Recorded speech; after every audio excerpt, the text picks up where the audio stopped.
ప్రతి నిమిషం నీ ఊహలే ఊపిరిగా ఉన్నా సరే నిన్ను చూస్తే మాట రాదు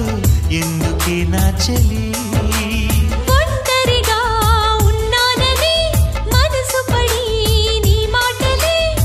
తలుచుకుంటే సిగ్గు ముంచే ఏమిటి గారడి ఎన్నెన్నో జన్మలు వేచిన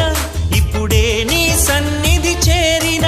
నీ కౌగిలిలోనే ఒదిగినా నాలో ఏదో